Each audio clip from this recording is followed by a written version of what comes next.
Good evening and a warm welcome to Rushcliffe Borough Council's Planning Committee meeting. I'd like to remind everyone that the meeting is being recorded and live streamed on the Council's YouTube channel. A recording of the meeting will be available afterwards on the Council's YouTube channel. In addition, other people may film, record, post on social media or blog from this meeting. The use of any such images or sound recordings is not under the Council's control. May I remind councillors to please switch off your microphones when you're not speaking. Thank you. And by way of introductions to some of the officers supporting us this evening, we have Shazza Brannan, Head of Planning, Andrew Cullen, Planning Manager, Michelle Dunn, Team Manager Planning, Gareth Elliott, Senior Planning Officer, Mandy Dayson-Smith, Area Planning Officer, Tom Pettit, Landscape Officer, and Rachel Clack, the Borough Solicitor. Just before we move on to the agendas, I want to confirm that we've received and had the opportunity to see the late representations that were submitted. And moving on then to item 1, apologies for absence. Yes, thank you, Chair. We've received apologies from Councillor Brown, and Councillor Butler is here as a substitute. Thank you. Are there any declarations of interest? Councillor Mason? Not actually a declaration of interest. It says ward member. I shall not be taking part in the debate or have a vote. Okay. Is that right? Just to clarify, Councillor Mason, I understand that is on the tree preservation order for 147 C Toller. Sorry. Yes. In Tollerton. Is that correct? Yes. So, as you are the ward member, you will be standing down from the debate and vote on that item only. Yeah. Okay, thank you. Thank you. So we move on to the minutes of the last meeting. Are we content that they're an accurate record of that meeting? Very good. Do that. Formalities before I forget.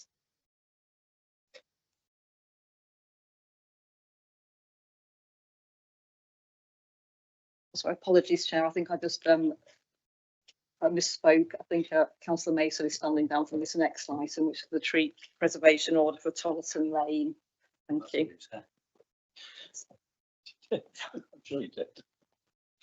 Well, we move on then to the main business of the evening. The first item being a tree preservation order with respect to 147 Tollerton Lane, and I'll hand over now to Mr. Pettit, please, for the presentation.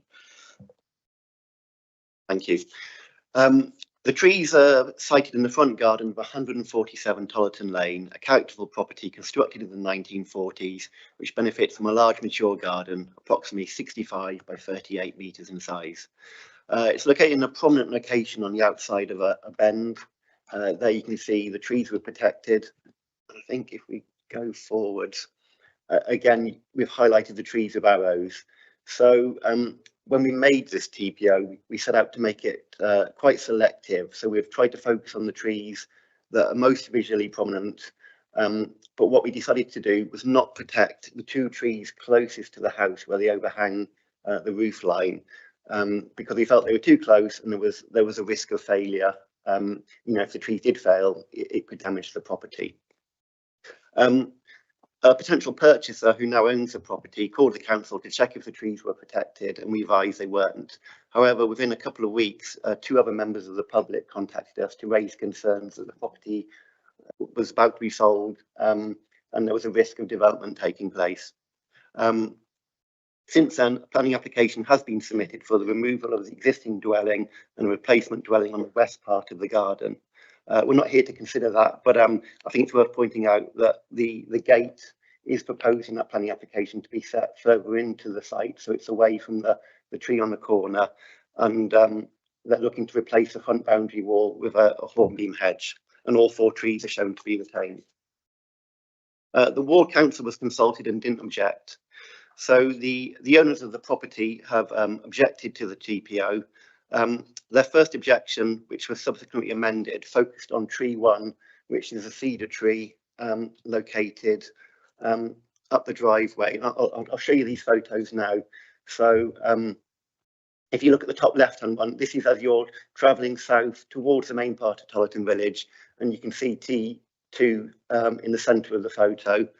The top right-hand image shows the 2 cedar trees were protected, so T2 on the left with T1, which is a cedar tree set back further along the driveway. We've also protected those 2 smaller trees at the front of the site, but we didn't protect these larger ones on the right-hand side. Bottom left, again, looking directly at the property. And then as you move further west, again, you can see T2 being really quite a prominent tree, T1 on the left, and then one of the smaller maples on the right. And again, these images, again, sort of like show looking north, again, T2 particularly prominent, T1 visible, and as you walk along the pavement, again, these 2 smaller maples are visible. So the first objection was in relation to T1, which is the cedar along the driveway. Concerns about damage to the driveway, garden walls, pathways. An example of this, a skip wagon was refused access due to the uneven nature of the driveway. There's drainage issues, both historical and current, and drains have previously been dug out. Concerns over the gate sensor wires that might be malfunctioning. And I think if you look in that bottom left-hand image, you can see the 2 gate leaves sort of overlap slightly, suggesting there might have been some movement. There suggests T2 has a lack of public amenity value as it's the least visible tree of all the ones who are protected. Again, they've got concerns about health and safety due to the risk of cedars losing limbs in wintry or particularly snowy or windy and rainy conditions. They believe the claims of development were over-exaggerated and the property had been on the market for 9 to 12 months. They believe the TPO has reinforced a false narrative, resulting in some in-feeling from local residents to the owner who wants to make this property their long-term home. They reserve the right to object to T2, which is the tree on the corner of the driveway. Again, if you look at the bottom right-hand photo, you can see some signs of cracking to the wall.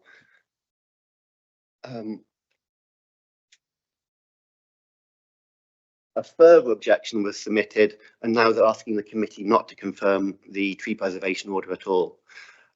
Concerns were raised that the council's points-based assessment was on a collective basis of all 4 trees, and that we didn't publish guidance notes for its assessment. The objection believes the cedars fail the assessment for aesthetic value. They've been pruned in the past. They believe C1, the cedar on the driveway, fails the assessment for impact on public amenity. Again, concerns about past pruning and the risk of failure, and concerns that the cedars are damaging the property. And if you look in the right-hand image, there's some suggestion of movement to the garden room in the property. In the bottom left-hand image, we're looking at the driveway, which has been lifted. Bottom right, again, those red lines indicate signs of movement. And then to the side of the property, side of T1 is a circular rose garden, and there's some signs of movement to the paving and wall. I think, again, we've got more images of that rose garden there. The second objection is accompanied by a letter from 4D Tree Survey, who principally object on the inclusion of the 2 large cedars, T1 and T2, based on a tree evaluation method for preservation orders, which is a free-to-use assessment. It's slightly different to the one the council uses, but generally considers similar issues. They believe the routine maintenance of the trees was stopped sometime after the Second World War, since they've grown unchecked. And they believe that there are signs of damage to the garden room, although this direct damage has not been fully examined for causation. They believe the trees are a liability and a risk to the property. The council's tree policy is available on the website and states when considering the amenity value of trees, the council will rely on officer judgment in the first instance, but where decisions are borderline or need to be documented, we do have our own point-based assessment. This considers aesthetic value, condition of the trees, the impact on the public if removed, proximity and effect on buildings, and then we subtract points for health and safety, and then add or subtract points based on wildlife or heritage value. While small trees are considered lower value, government advice is that future amenity value of trees can be taken into account. On this occasion, we felt it's appropriate to protect the younger, more prominent trees rather than the two large trees that overhang the property. In terms of aesthetic value of the cedars, they have been pruned in the past, but we don't believe this adversely affects their appearance. They can shed branches in snow or wind and rain, but because they've been pruned, they have a slightly more compact canopy, which I think works in that favour. We generally assess trees when we're making a tree preservation order from public vantage points, and we don't do a detailed assessment of the property. I mean, it is clear that T1 has lifted the driveway, but I do believe it could be relayed or even relocated as part of a proposed development. And again, you know, there is movement to the low wall and the paving around the rose garden, but we do believe repairs could be made to this, and which would allow the tree to be retained. There were other concerns relating to roots affecting the drainage, cables, gates, and the subsidence to the property. These have not been investigated or proved sufficiently. The objectors blame T1 for the movement to the garden room, but as we pointed out, there are trees closer to the property that we haven't protected, and these could be having a more direct effect. Government advice is that tree-related subsidence damage is supported by appropriate information, and really it requires some sort of more detailed investigation to check there's, you know, clay soils and there's no leaking drains, you know, which can cause movement. Given the current planning application intends to demolish the property and construct a new dwelling, it may well be the case that many of the issues raised become irrelevant if it's approved. T1 is the least prominent tree protected, but again, future amenity value can be taken into account. You know, we do believe we haven't protected the two trees near the house. They could be removed. If the house is demolished, it may open up more views into the site. The public are entitled to request TPOs can be made and can provide local information. The TPOs are public knowledge, but they're not advertised widely, and it is regrettable if making one results in ill feelings having made towards the owners of the property. But, you know, concerns were being raised to the council about the future of this site prior to the TPO being made. Again, Cedar Tree 2, you know, could be cracking the wall, but the planning application does show the wall to be removed and replaced by a hedge. And the pavement in front of the tree does undulate quite a lot due to raised curbs and some drainage gullies. We contacted Nottinghamshire County Council and their agent via East Midlands, who maintain roads and pavements. They said that if a private tree was lifting a pavement, they would carry out repairs at their own expense, and they've never recorded a situation where they've sought money from a property owner or a tree owner to cover the cost of repairs to a footway. The responsibility and liability for the tree remains with the tree owner. The only limited circumstance where that changes is if an application is made with supporting evidence and that's refused and damage occurs within 12 months for a value of over £500. The advantage of confirming a TPO, given that the future of the site is somewhat uncertain, is that it would allow for the council to condition replacement planting if trees are given permission to be removed. It would also perhaps focus the mind of the contractors implementing any future development to make sure trees are protected during that construction period. The committee can confirm the TPO as it stands. You can also request that fewer trees are protected or even none at all. However, the recommendation is to confirm the TPO without modification. Thank you. Thank you. And we have Dr. Barter, who's registered to speak. Invite you up, please. Just while you're sort of settling in, I think you've got the drill then. When you're ready, there's the button on the right-hand side to press. If you're still speaking with 30 seconds to go with the time, we'll let you know. That's okay. Good evening, and thank you for the opportunity to speak to you all today. Firstly, I thought it might be useful to provide some background to the case. This TPO has been placed on the back of a belief that the site at 147 Tollerton Lane was being purchased by developers whose intention was to clear the site and build multiple dwellings. I will demonstrate that this is not the case. We have a long-term relationship with Tollerton. Our daughters attended the primary school Rainbows and Brownies. It's a lovely village and a great place to live, hence our decision earlier this year to try and relocate there. Keen to understand and be respectful of the existing house and gardens prior to the purchase, we reached out to the senior landscape officer for further information as to whether there were any TPOs in existence on the plot and received this response: the trees at 147 Tollerton Road are not protected and it's a site that hasn't ever come to my attention before. If trees do need to be removed, the council will encourage replacement planting where possible. The property was purchased at the end of March, and just to mention that at this point the house had been on the market for over a year with no other interested parties. In early May, we were notified of the TPO for 2 maple and 2 cedar trees. As good practice, this notification should include both a seal affixed letter and details of the assessment forming the basis of the TPO. This assessment is a simple 1-page questionnaire-style scoring sheet. No details of the assessment were provided. However, to aid our understanding of the matter, we requested and did receive a copy of the assessment. I guess one of our questions we've asked ourselves and would invite you to also consider is what happened between the middle of March and the beginning of May that moved the trees in question from being apparently lacking amenity value and not of interest to being of amenity value.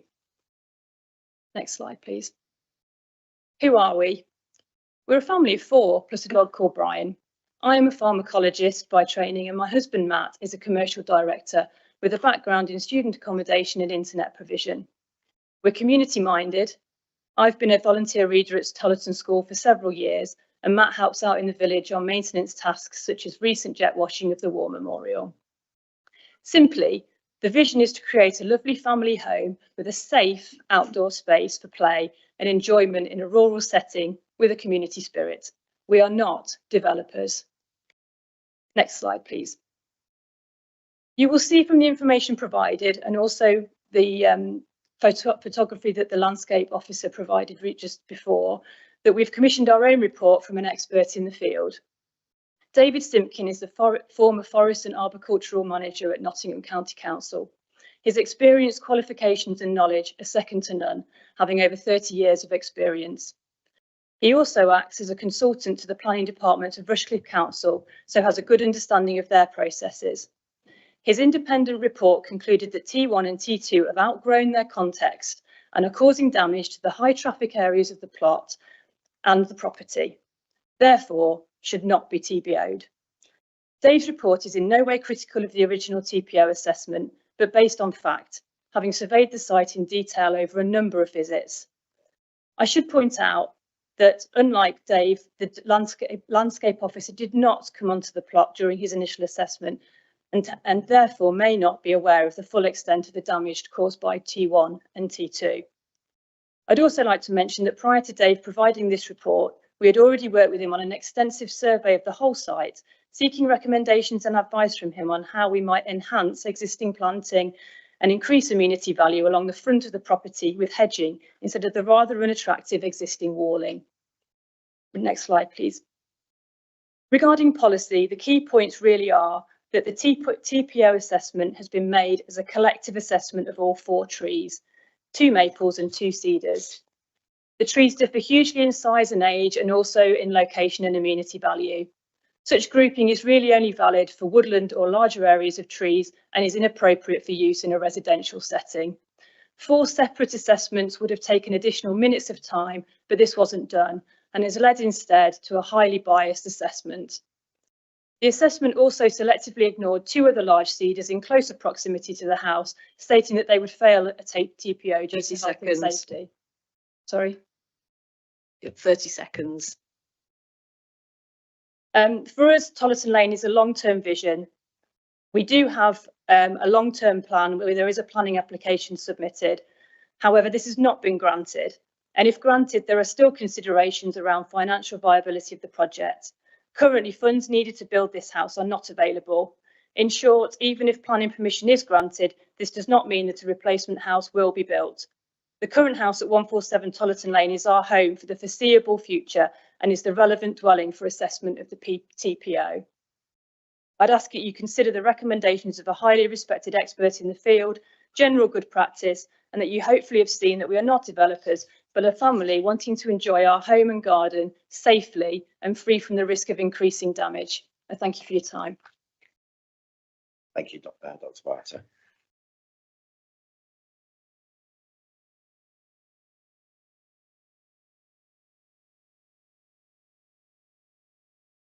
Mr. Pettit, do you have any points of clarification arising from that? I think you asked the question, what happened between March and May? Like I said, we did get 2 members of the public contact us to raise concerns.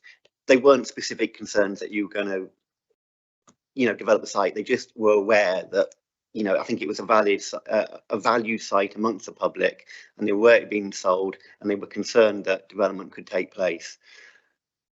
We have to react to what the public suggest, and I think, notwithstanding that, the trees do have sufficient public amenity value to warrant protection. In the very most basic terms, they're very prominent trees. It's on the edge of a bend. You can't help but see them. I disagree with the point made that the TPO is inappropriate for a residential property or a woodland setting. I think, given the space available, there's space available, not to park under the trees. It's a large property with separate lawns. So I think, I don't believe it has to be a woodland setting to justify protection of these trees. And, I disagree that. Oh, okay, well, that's what. So. Okay, sorry if I got the wrong end of the. Okay. And then obviously you did say that planning may not be granted and it may not proceed. I think in this case I'd probably on the side of caution. Most of our TPOs are made ahead of a development taking place when the future of the sites are not certain, and we don't know what will happen. The TPO is allows us to retain trees, condition replacements, make sure they're protected during construction work. So I think from that point of view, a TPO would still be valid. Okay, thank you. So it falls to us now to consider, and Councillor Birch, thank you. Thank you, and thank you for your representations. So my view, as it stands at the minute, is I agree with the officer about the trees on the roadside. They are very prominent. I've driven past there multiple times. I think they are very prominent and do add to the beauty of the area. I am open to removing T1, so I don't know if that's something other councillors would want to expand on, which is closer to the property and less visible from the road. So that's where I'm standing at the minute, and I'm interested in what the councillors think. Thank you. Councillor Calvert, please. Thank you, Chair. Yeah, just seeking clarification at the beginning of the discussion, because the objection and the recommendation refer to Tollerton number 2 TPO. Are we talking about all 4 trees, T1, T2, T3 and T4? Because when I was reading it initially, I thought, oh, we're only talking about T2, that's number 2, but clarification. Yes, and the number 2 Tollerton in the title of the tree preservation order refers to this being the second tree preservation order we've made in Tollerton this year. So there is a number 1 tree preservation order further down the road that didn't come to committee because the owner didn't object. Councillor Mallender, please. Thank you, Chair. I think the answer to some of the queries that have been put is that tree preservation orders are usually only put into place when trees are under threat. That is how it usually works. You can't really put a tree preservation on a tree when it's going to be unaffected. So that is why those members of the public raised it, because they were concerned, as the officer has said, that there might be development on the site.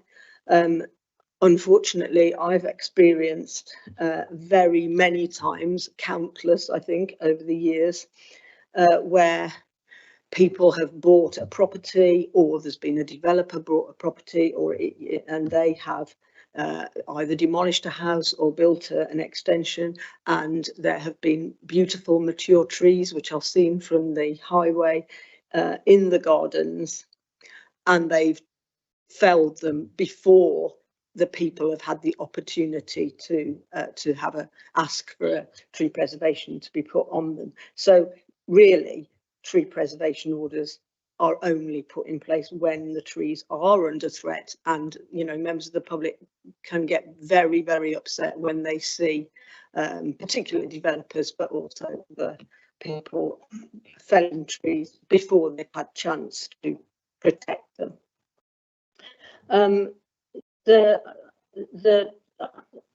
I'm sorry, I also heard the same thing as the officer, that something about a woodland, but a woodland type site. But in fact, tree preservation orders apply where trees can be seen from the public highway. So that might be a public footpath.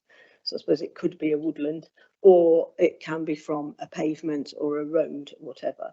So that's where tree preservation orders are put in place, when trees can be seen from the road. I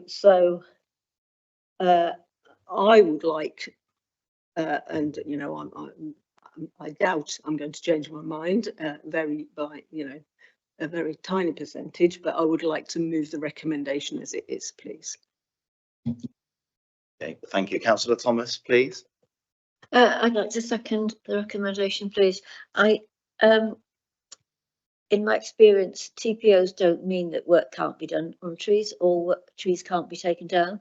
They just mean that there's an extra stage to getting approval for that. So if there is a need to take the trees down, the officers are, can be talked to, and that can happen. So it's not actually stopping. It doesn't mean that the tree is going to have to be there forever and you can't do anything to it. It just means that, a conversation needs to be had with our officers, who are very helpful usually. But the TPO gives protection, and the chance to condition a replacement if a tree is to be removed. I think the comment about one of the comments was about the validity of assessing these 4 trees as a group of trees. And I don't have a problem with that personally. I think there have been questions raised about the assessment. I think that when we're looking at TPOs and whether or not to be approved, it's whether or not it's reasonable for a TPO to be put on them that's the critical thing, really. And I don't have concerns that it's not reasonable, even considering the fact that they have been done as a group. So I'm happy to second the recommendation. Thank you. Thank you. There are a couple of people indicating to speak, so I'd like to hear from them before moving on. Councillor Wells, please. Thank you, Chair. I have driven that route many a times coming down to the corner, and they do stand out, I must admit, with the officer. But can the officer tell me what is the distance between T1 and the house, please? I'm not sure I can. Yeah, I wouldn't want to give you an accurate, I can't give you an accurate, but you can see from the photo there is, yeah, we use that dot. So this is T1, and this is the corner of the building here. So you can see there's a good number of meters between the canopy and the property, whereas these 2 trees that we didn't protect, you can see how they're sort of overhanging or very much close to the property. And I think it's alleged that the movement is in this part of the building here. It may well be the case that one of the trees is affecting that part of the building. It hasn't been proved which one, and by which ones are affecting it. Thank you for that. That's what I thought. The tree is too far from the house. Yeah, I just want to pick up something that Councillor Birch said earlier, which is, I think it is exercising my mind about the extent of the amenity value of T1. With its specific location from the street, and also the relative within the context of the relative location of the to the house as well. So I don't know whether I'm sharing your concerns, but I don't know whether you had any concerns in that regard to share, but it was something that you raised, and I think it's the aspect of this which is giving me the most cause for thought, I must say. Yeah, thank you. I would like to propose a change, so removing T1 and going with the other trees. I don't know if I've got a seconder for that option. I think we've had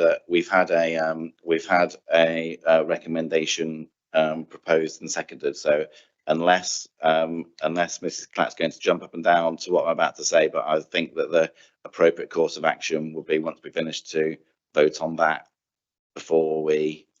But you know, if that then fails and there's a secondary recommendation, we'll get to that. Are you happy with? Are you? Yeah, I think that is the correct procedure. The recommendation in the officer's report's been moved and seconded, and so if that fails, then we would move to an alternative recommendation. Yeah, Councillor Ellison, please. Thank you, Chair. I tend to agree with Councillor Birch, and I've sat on this committee where a number of TPOs have come before members, and my overriding impression is that there is always more emphasis on protecting the so-called amenity than there is on the interests of the householders, and I think that is an unfair imbalance. So I will be opposed to the motion. Okay, so with nobody else is indicating to speak. So in that case, we have the recommendation in the report that the TPO for number 2 for Tollerton is confirmed, i.e. confirmed in its entirety. That's been proposed by Councillor Mallender, seconded by Councillor Thomas. So I'd ask please for you to indicate all of those in favour.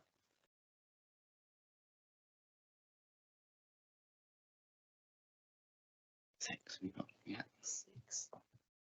Okay, and those against?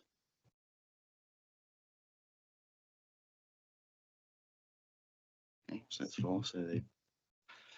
So that vote has been carried with the event that the order has been confirmed. So, yeah.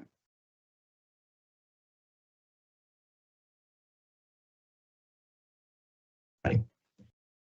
Wait for Councillor Mason to return.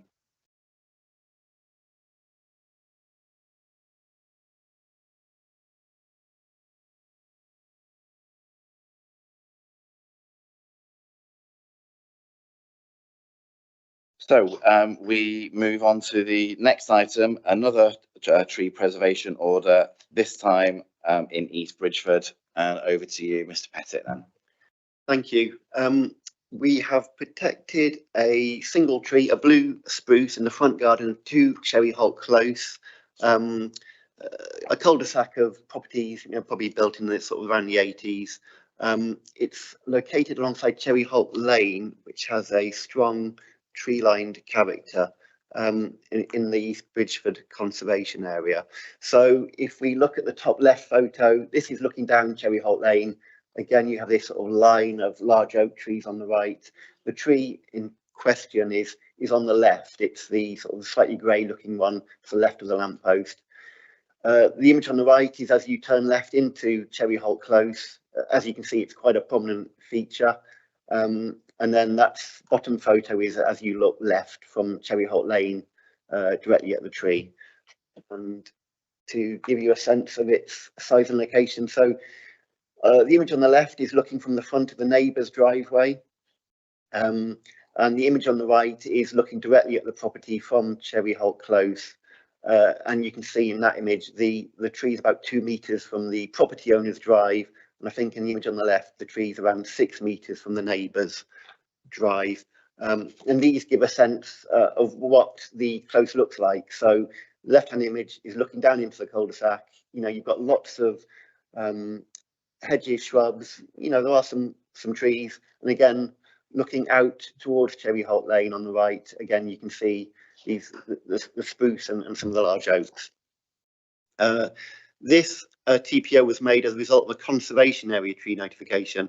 We did receive one in September 2024, but unfortunately it was allowed to lapse before a decision was made. A second notice was received by the tree surgeon in April of this year.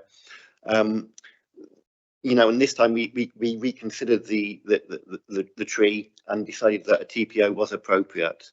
In 2011, the council allowed a cedar tree to be felled again in the front garden, and I think I would say roughly where that tall yellow ornamental yew tree is, you know, the cedar would have been located just to the left of that, so it was much closer to the neighbour's driveway. The ward council was consulted, and he initially raised concerns that the tree was quite young, rather close to the house, was concerned that TPO may restrict and cause unnecessary bureaucracy, resulting in cost to the owner moving forwards. The councillor sought further clarification and left making the TPO to the officer's discretion.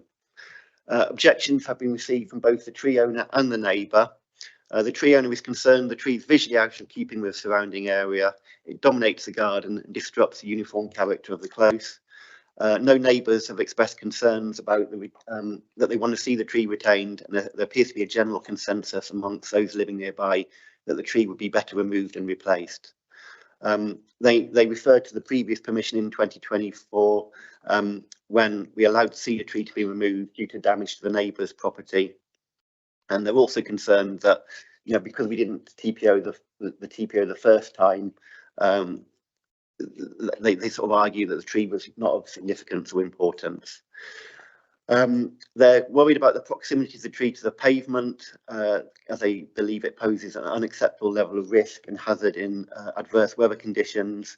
They believe it's outgrown the location, and future maintenance will be difficult, expensive, and ultimately ineffective in resolving the issues it poses. The owners are committed to responsible tree ownership, and should removal be allowed, an alternative, more appropriate species, such as a maple tree, would be planted. The owners, the neighbours, very similar objections. You know, they're concerned that this tree was planted 30, 40 years ago, is inappropriate. They're worried about future damage to the driveway, given that a previous tree caused damage. They believe the spruce dwarfs the house and will grow, you know, in another 30 years' time, it will continue to get bigger and is unsuitable for the location. They're also concerned the tree has shallow roots, and they note that it sways in high winds, making it a potential threat to passing people on the pavement. They consider the remaining tree to be a nuisance in that it always shed pines and pine needles and cones over the driveway, their cars, and it houses nesting pigeons, which regularly cause damage to the cars with droppings. They support the felling of the tree, especially if it's understood that a more appropriate tree would be planted. We're of a strong opinion that the tree does enhance both Cherryholt Lane and Cherryholt Close. It's a prominent feature in the front garden, and we really do feel that some form of tree planting is needed in that front garden to enhance the public realm. We believe at the moment it's a current size in relation to the property, although the size of the trees and proximity to houses is a personal matter, and it will vary from one person to another. The tree is semi-mature. It will get taller. You know, it could reach 30 to 40 meters in height with ideal growing conditions, but its canopy won't be as widespreading as the previous tree we allowed to be removed. When we considered that previous application to remove the cedar, we were aware that it was causing damage to the neighbour's drive. It was a potentially large tree, both in height and spread. And we were also reassured that by allowing one tree to be removed, there was a remaining tree. I think in this situation, we're aware that if this tree is removed, you know, there's nothing left but the more ornamental shrubs. At present, it's considered the risk the tree poses to services, the house, and use of the pavement is acceptable and not unreasonable. No evidence has been put forward to suggest the tree has a structure that poses a risk of failure beyond any other such tree. But as we said before, it will continue to grow in height. And it may not be able to reach full maturity. but applications can be made to prune or fell trees. And the only way the council has to ensure a replacement tree is by using a condition attached to a TPO. When we consider conservation area tree notifications, all we can do is protect a tree or allow the work to take place. Therefore, it's recommended that the TPO is confirmed without modification. Thank you. So we don't have anybody registered to speak here. So who'd like to go first? Chaplain. Thank you, Chair. Yes, so the decider for me is what you've just said, that by giving this TPO, it gives the council the ability to agree a species, size and location of a replacement. It does seem like this is probably not the right tree, and certainly if it gets to be twice as big, it's not, maybe not the right tree, but it would be a shame if there wasn't a tree there at all. So that would lead me to vote for this. Councillor Ellis. And thank you, Chair. They are my sentiments as well. Councillor Calvert, please. Yeah, also I've got some concerns about the height and the fact that it could grow much higher. The report made reference to the lane, Cherry Hope Lane, having much larger oak trees. Are those oak trees that are in front gardens? Yes, the trees are in the front gardens. I think the properties on Cherry Holt Lane are larger, but they still have the same impact on roads and pavements. So, you know, they're further from properties, but they still impact on the public realm in terms of risk management.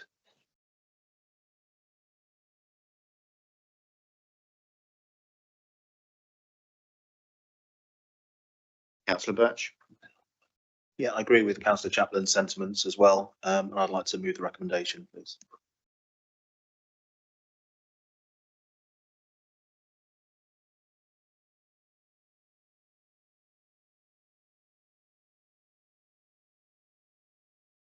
Okay, well, nobody else is indicating to speak, so we have the recommendation in the report to confirm the order has been proposed by Councillor Birch and seconded by Councillor Ellis. So I'll ask you to indicate if you're in favour of that, please.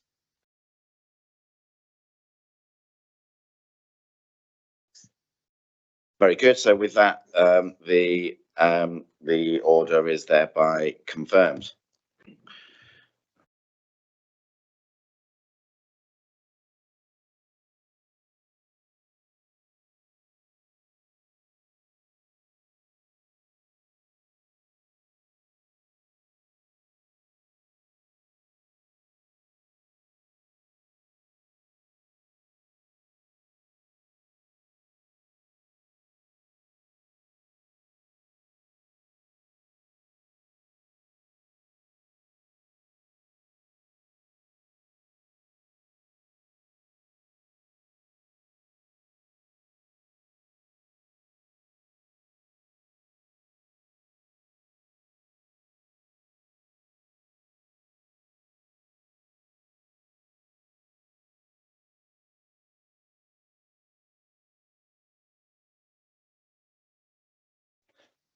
Okay, so we move on now to the next application, which relates to land at Main Street, Flintham, and Mr.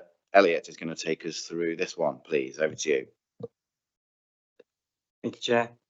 First of all, just to mention that there's been 2 late representations, and these have been summarised and sent over to members in the usual manner, and the full comments are available to view on the website. So this application is a hybrid application. It seeks full plan permission for 14 affordable units and outline permission for 3 self-builds. This is the application site located in open countryside to the east of Flintham. This next slide is an aerial view which shows the status of the site. Members will notice that it's an existing orchard area with a pasture area in this area here. And just some photos now, just to take you through the context of the wider site. These photos are taken on Main Street. The top left-hand side photo is on Main Street looking in easterly direction. And then in the bottom right-hand side is a photo in the same position, but looking the other direction. And you can just see the Boot and Shoe public house in the middle there. Still on Main Street, moving closer towards the application site. Members will note that the character of the street scene has moved from one sort of urban area to much more rural character, and the roads are narrow with no footpaths on either side and the high hedgerows on either side.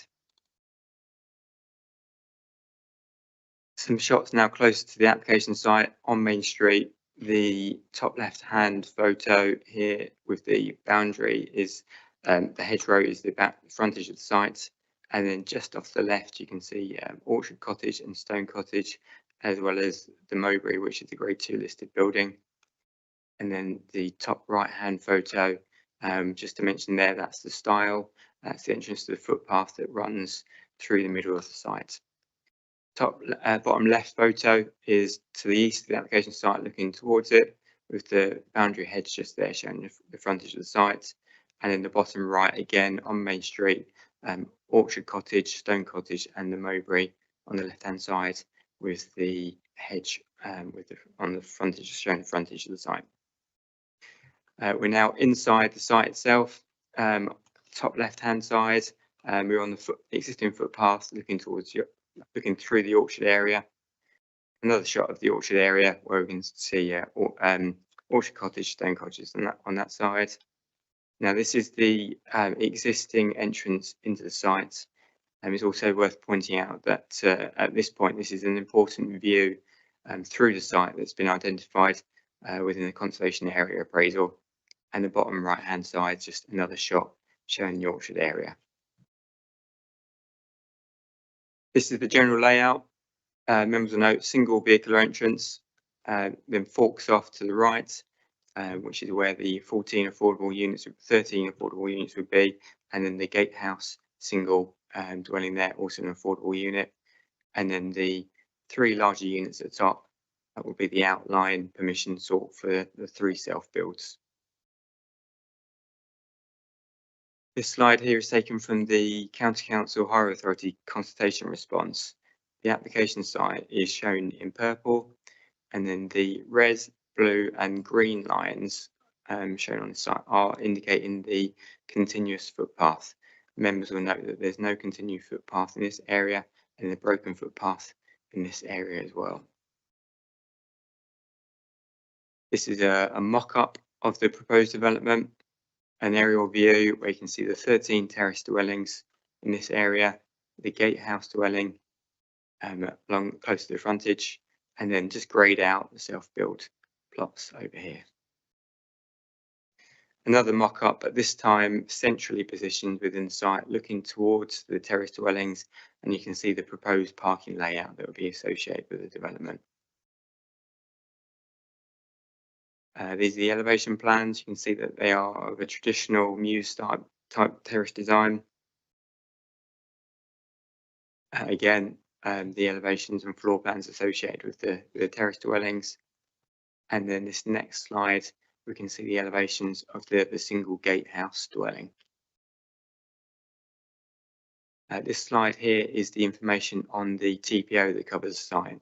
T1, T2, T3 and T4 are the individual protected trees, and then you've got G1, which is the group of fruit trees with the area of that group of trees indicated by the hatched area there. And this slide shows the full extent of the conservation area. The red circle here is the approximate position of the application site. So just to give you some context and show you where the site is in context with the rest of the conservation area.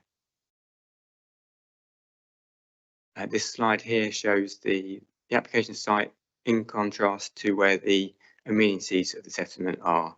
The green circle there is the primary school, and the blue is the museum and where the community shop is located. Orange is the village hall, and that burgundy colour is the Boot and Shoe public house. I'll leave it on there for the moment, just take you through some of the consultation responses that we've received at Key. From the Strategic Housing Officer has raised a concern and raised an objection.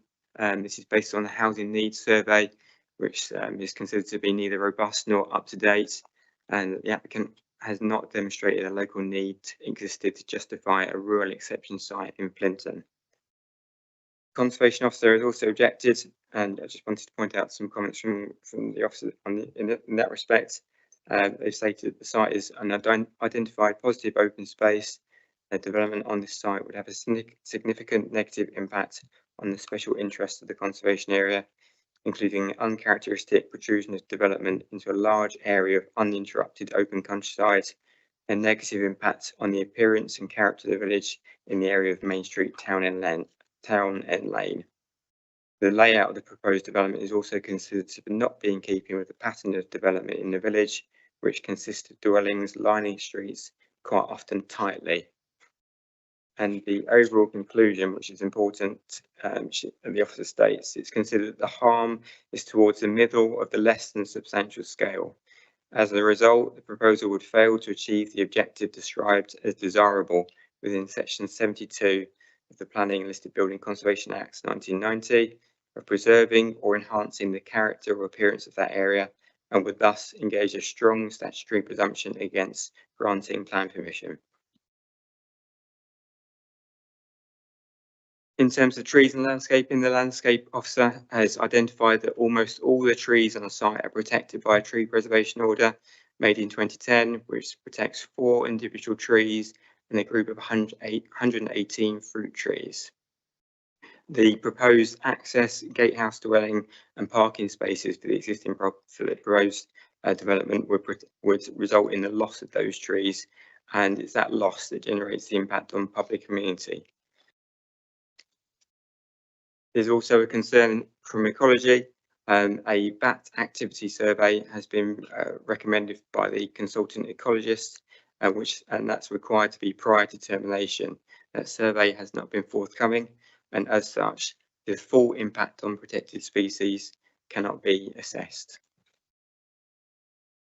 The Hara Authority, whilst not objecting, pointed out that there are no footways on the application site of Main Street, and as such, the future occupiers of the proposed development would be heavily reliant on private vehicles to get from the site to the amenities within the settlement.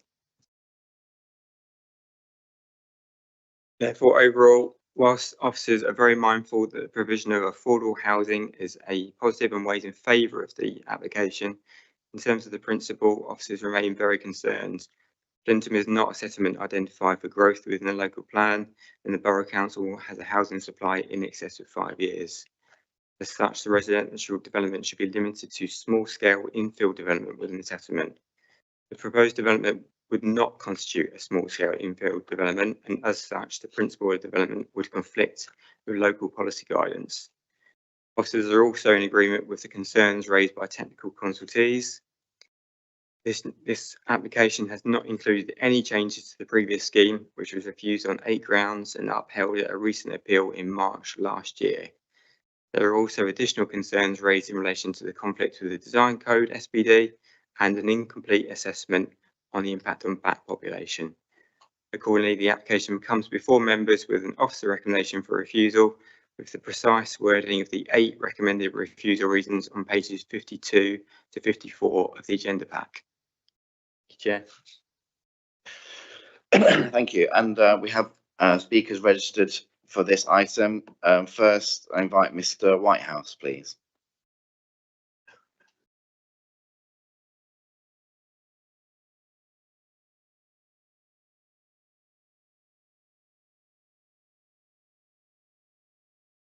So when you're ready and settled, you just think you saw earlier button on the right hand side, and when you start going, we'll set the timer. Good evening, members. Thank you for the opportunity to speak tonight. I represent Mr. Dawson and his family. They are not developers, they are landowners within the village and a family with a long-standing and generational interest in it. Over a period in excess of 15 years, they've sought to bring affordable housing to Flinton, recognising that generations within the village have been unable to get on the housing ladder to live where they grew up, and that tenants of housing have suffered high rents and varied quality of accommodation due to a lack of genuine choice. They seek to help address this issue by providing a range of affordable housing types, both to purchase and to rent, specifically for the need of families and residents of the village itself. The government has made clear what the priorities currently are. They are for the delivery of housing, and in particular the delivery of genuinely affordable homes, to address years of undersupply for communities such as this one. National policy has been updated to address this, and recent decision making within the appeal system clearly underpins this clear direction of travel. And I'll just refer to what the officer said earlier on in terms of the previous appeal decision. That direction of travel has changed in the intervening period between the last appeal and this appeal. You'll be aware of the update to the NPPF in the meantime. The applicant seeks planning consent for a rural exception scheme. It's defined in the NPPF as a delivery of affordable housing in perpetuity where sites would not normally be used for housing, to address the needs of the local community. Mr. Dawson has instructed an expert witness who specifically assesses local need to inform rural housing proposals or rural exception proposals. The detailed submission has clearly identified that there is a need for genuinely affordable homes for sale and for rent to be delivered annually in the village in order to underpin need. But this expert evidence does not need to be relied upon on its own in order to draw these conclusions. 5 separate housing needs surveys have been undertaken in this village across the previous 15-year period by affordable housing operators, some in conjunction with the council.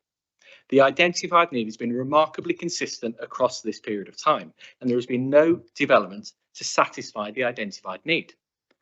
Your officer's position on this matter is essentially limited to, whilst we recognise the expert data and the historic surveys, we disagree with the conclusions. The council have had the opportunity to seek independent expert advice to challenge the information presented by the applicant's experts, or to substantiate their position by specifically responding to the points raised, to challenge them if necessary, and they've refused to do this. It is clear from the only evidence that has been prepared that there is a long-standing need within this village that needs to be satisfied. Your officers conclude that the site is too big to be a rural exception scheme, but this is an unreasoned position. A rural exception scheme is ultimately dictated by demand. There is no other guidance available to determine size, none. The scheme is on a site immediately adjacent to the village itself and seeks to implement both a bus stop and a new footpath, in conjunction with the support of comments raised by the County Council, to improve the quality of accessibility both to occupants of the site and to existing residents surrounding it. The notion presented by your officers that the site is in an unsustainable location is frankly unreasonable, because exception housing is meant to be delivered on sites that would not normally be used for housing. There is an identified need for housing within this village, and it is irrelevant that members may need to make greater use of public services to access wider facilities than elsewhere. That is the nature of a rural village. The council's continued lack of support for this scheme, a rural exception in general, is at odds with the evidence and what the government is telling them to do. There has only been one rural exception scheme approved since 2017 by this local planning authority, and none since 2020. Recently, your office has recommended refusal of an affordable housing scheme, not a rural exception scheme, in Sutton-cum-Granby, when clearly the proposal was reasonable, measured, and responded to a local need. Thankfully, members disagreed with officers then and unanimously approved it anyway. It is inevitable that development of affordable housing to support this village will impact on a parcel of green land and will impact on the conservation area. The village is enveloped by both. It will deliver built development where development wasn't there before, and as such, we agree that it will have a less than substantial impact upon the conservation area. But the proposal has been designed to appropriately respond to the characteristics of the site. A detailed landscaping scheme proposed by the retention of a strong hedgerow, the improvements of the existing orchard, not a loss of all the trees, which is a point that was raised earlier, and the creation of public open space on a site that currently provides only a private right of way. I reassure members that you are able again to disagree with your officers here. The scheme is clearly appropriate and responsive to the needs of the village, And some of the reasons for refusal, such as those associated with ecology, are inconsistent with the council's stance during the previous appeal and the position taken by the inspector. Mr. Dawson and his family respectfully request your support in order to avoid a further unnecessary and inevitable appeal. In the meantime, I thank you for your time. Thank you, Mr. Whitehouse.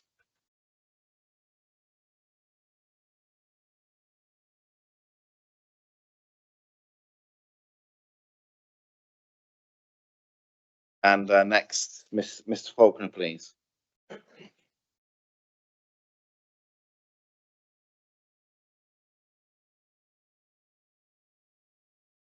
So again, just for consistency, I'll repeat what I said before as getting yourself settled down there. When you're ready, the right-hand button there will things will go red, and once you start speaking, we'll get the timer going. Good evening all, and thank you, Mr. Chair. I represent my own views, as well as those of the 31 objections from the 37 public comments in objecting to this application. Much heat and emotion has been created by the latest iteration of this application, generated by broad, unsubstantiated notions of foul play, assertions of unevidenced need, and a detailed focus by the planning consultant on the minutiae within the numerous objections. I understand this heat may explain why this matter has been permitted to proceed and be referred to this committee. However, the fact is that these assertions fail utterly to overcome the central point that nothing at all within this application, either in substance or in detail, has changed in any meaningful way to justify any change to the decisions taken in relation to the original application in 2022 or the subsequent appeal. Stripped of the heat and noise, the fundamentals remain. They have been reiterated by the council consistently on other occasions, as they should be again, in accordance with those decisions. That this is a historic orchard outside the built-up part of the village, within and intrinsic to the conservation area, and offering notable rural views to open countryside beyond. Even if the applicant could show real need which cannot be met from allocated sites, which it has failed to do, then it should not be permitted. The blatantly urbanizing effect of the proposals would erode, indeed destroy, the rural character of the site and its appearance and character, and impact materially and adversely on the conservation area, contrary to policy. Neither the updated National Planning Policy Framework adopted on the 12th of December 24, nor the proposed changes to or in the Greater Nottingham Strategic Plan affect the test to determine whether a site which is not allocated in the local plan can be treated as a rural exception. That test is whether there is a robust demonstration of local needs sufficient to justify the development of the site as a rural exception. In this case, as in the previous application, there has been no such demonstration. The updated report provided is not a housing needs survey.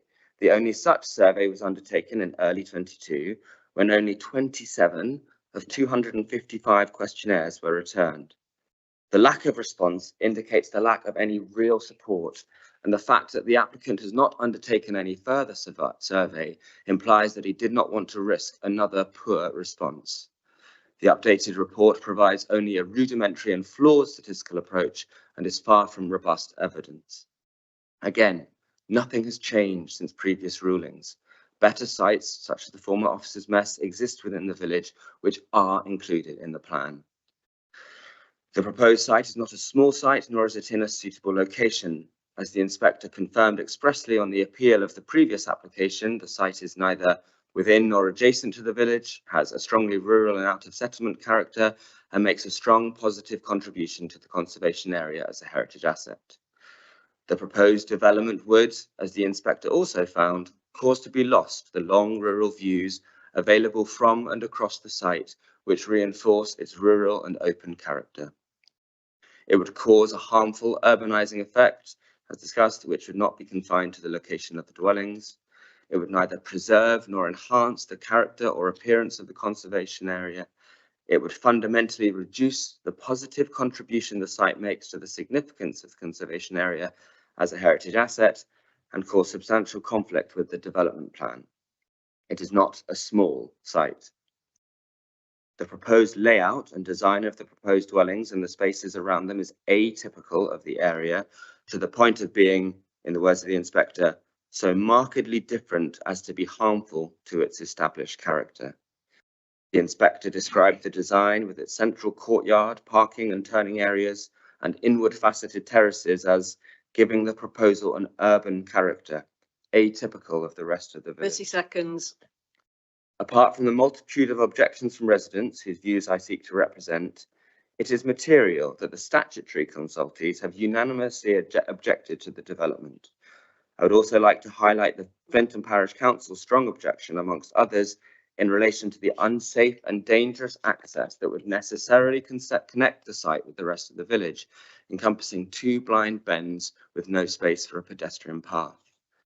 The suggestion in Next Phase's letter of the 4th of April 25 that the proposal clearly enhances the existing orchard by comparison to its current situation is an assertion of the supremacy of bricks and tarmac and urban planting. To wrap up now, Mr. Faulkner, we're at the time and we're over the time.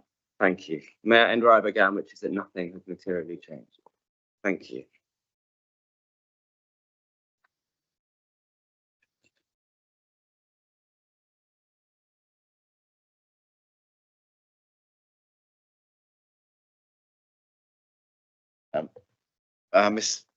Mr. Reddit, do you have any points of clarification arising from anything that was said there? Okay, thank you. So then, it falls to us to debate and decide. And where shall we start? Councillor Eddie, please.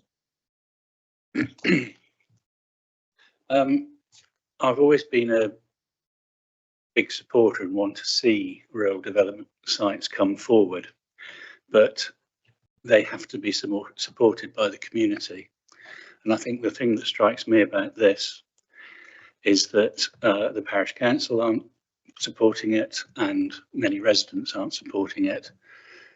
And that's why I have severe issues with it, and particularly given the inspector's previous rejection of it. And I think reference was made to the rural exception site in Sutton cum Granby that we approved a few months ago. And the difference with that is that we had members of their community basically coming along and telling us we were mad not to approve it, which probably changed our minds in approving it.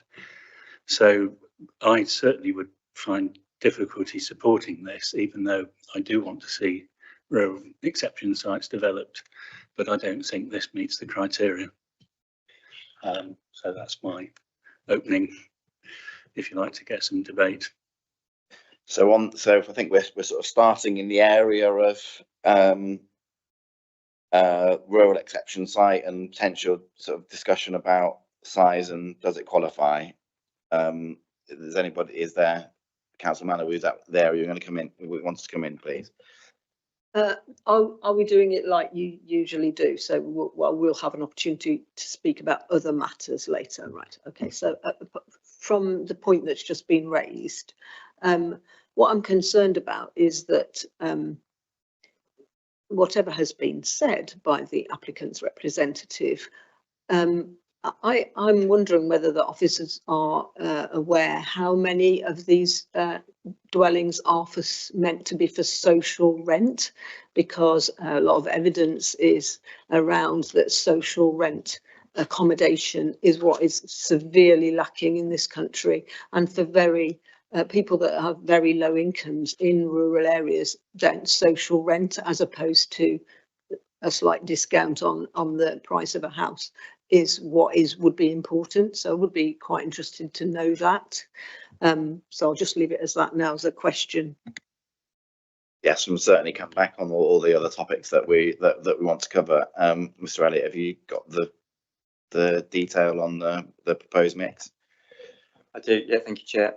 So we have the breakdown. It's 6 discounted market sale, 4 intermediate and 4 affordable rent. I believe there is an actual criterion, which is social rent. Are any of them social rent? So, you know, below the average for the area. Yeah, I don't have that information, but yeah, the information that we've got on the submitted design access is that we're broken down with 6 discounted market, 4 intermediate, 4 affordable rent. And then the 2 self-build. Yeah, 3. 3 self-build, sorry. Thank you.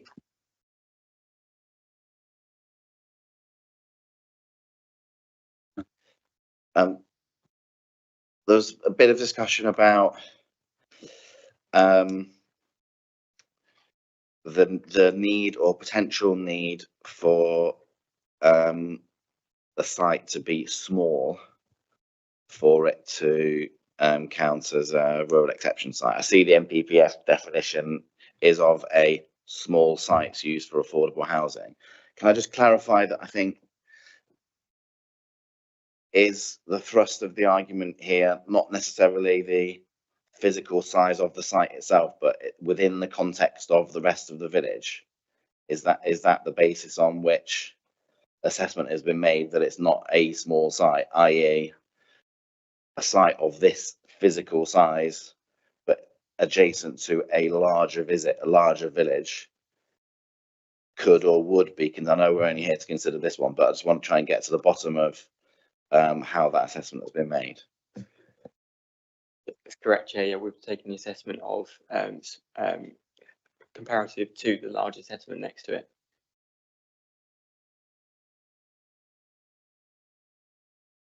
Nobody's indicating to come in on this, so should we move on to a different area? Councillor Butler, I think you were. Thank you, Mr. Chair. Well, one of the first things I wrote down when I read the report was looking at the history of the site and applications, and I wrote down what's the difference, and I'm struggling to see what a significant difference is in both the decisions taken by the council and indeed inspectors. So perhaps just a little bit of clarification on that might be helpful. And also, just if I may just pick up on a comment I think I heard the applicant say about the needs for a rural application under rural exemption, and I agree with colleagues that the theory of rural exemption sites is good, and that's what they do need to be considered very carefully. But the crucial point is, where do they go, and are they in keeping with character of the village? And I think a comment was made that there is a need, or the applicants have identified a need in the village. But when I look at the map and the plan, I don't think that the site you would say is actually in the village as such. It is adjacent to my mind, and that does cause me a worry about this application, coupled with the fact that it's a proposal of 14 properties, which, when you look at the proposed layout or suggested layout or potential layout, looks very nice. It does, but as a development. But I feel at the moment that if it will be developed in an inappropriate location for what is directly adjacent to a very, very rural village. So just a couple of observations at this stage on that. Thank you. Okay, so, thank you. So if we deal with what's new first, I think we'd be directed to paragraphs 11 to 19 of the report. But Mr. Elder, whether you want to kind of just give us a further summary of that, please. Yeah, thank you, Chair. So there's no change to the proposed development in terms of what's being proposed. Paragraphs 10 to 19 of the report goes through the changes in terms of policies, including changes to the NPPF, the adoption of the SPD. But in terms of the actual the type of development that's been proposed, nothing. Councillor Calvert. Thank you, Chair. I fear I may be repeating what others have said, but I've just got three general points I want to make about the application. First of all, I feel it's a very ambitious looking proposal and I could support it, but it would have to be in a completely different location. Secondly, I feel I'm very aware that there's a lack of local support. I note that the parish council itself objects to the application. And finally, in the conclusion of the report, there's a catalogue of policy reasons to refuse, none of which I could disagree with. So that's where I stand with it. Thank you. Thank you.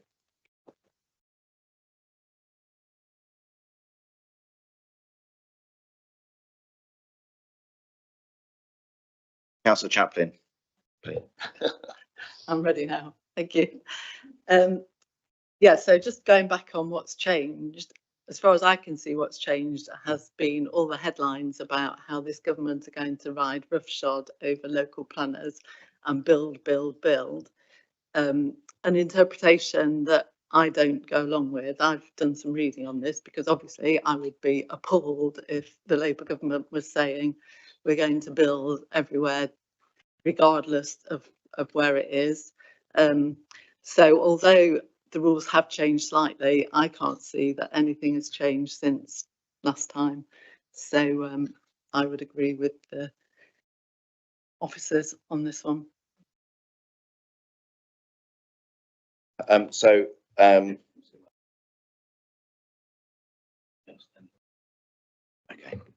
Councillor Mason. Yes, I'm looking at you know, the end of underneath the recommendations and why the recommendations are there, and I cannot make any comment other than actually, yeah, I support the recommendation to refuse.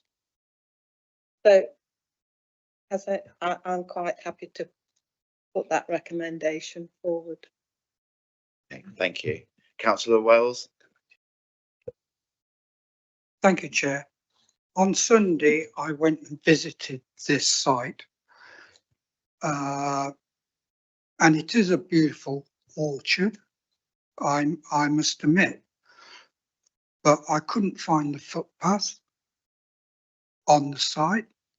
There is a sign on the gate saying trespassers will be prosecuted, but the problem is, for me, everybody wants social housing and housing for farm workers, but in a village, in the countryside, where are you going to put it? So it's got to be out on the boundary. So I'm in favour of this. Thank you.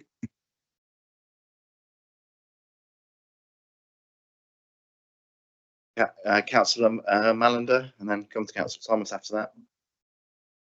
Thank you, Chair. Sorry, I'm just recovering from what's just been said. I think I'm not quite sure whether the councillor meant that people don't want to live next to people who haven't got much money.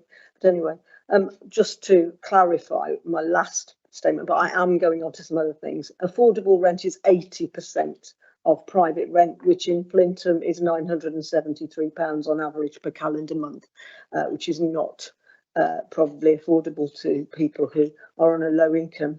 Social rent, which is what I asked about, is significantly below market rent, and that is, so I presume from the answer that there is no social rent housing on the site. So just that was a clarification. So my other point was to do with access. Again, if we're going to talk about the people living here, it providing accommodation for people who need it, and who are perhaps on low incomes and perhaps don't have vehicles. It is, I've just had a look on, and it takes an hour and a half to get there in the middle of the day, plus about 30 minutes walk on a 90 bus. which runs once an hour. It doesn't run later than I thought it would, actually, to be fair. But again, that 30 minutes walk is along roads that don't have pavements and which are unsafe, and include areas which are, there's no access that's readily available. The promise to put a new bus stop seems somewhat bizarre to me, because you can put a bus stop wherever you like, but you've got to get the bus company to run a bus to that bus stop. And I'm afraid to say that things I have seen so far that we've given permission for in this council is there seems to be very little possibility of getting bus companies to run buses anew and on new routes or continuations of routes. They have to work on how much money they can make, and if they've only got 2 or 3 people, they're not going to do that. And then the other point I'd like to make, so if we could, I don't know whether we can do the 2 things, access and habitats I was going to talk about, and then the environmental aspect of it. Oh yes, and the other point was about the access, is that I take very seriously the parish council's objection to the very dangerous entrance into the site. So this is priority habitat. It looks like proper surveys, well, clear that proper surveys haven't been done. And it's obviously there appear to be some trees on the site, but that not really any, doesn't look like there's any real recognition of significant trees or the orchard trees, which are very much under threat in this country. So I would like to second the recommendation after Councillor Mason has proposed it, please. Okay, Councillor Thomas. No, it's just a couple of things from me, really. I haven't seen, I get the whole rural exception thing, and I get the whole affordable housing thing. I haven't seen a mechanism for actually targeting and allocating this housing to people with a need to be local.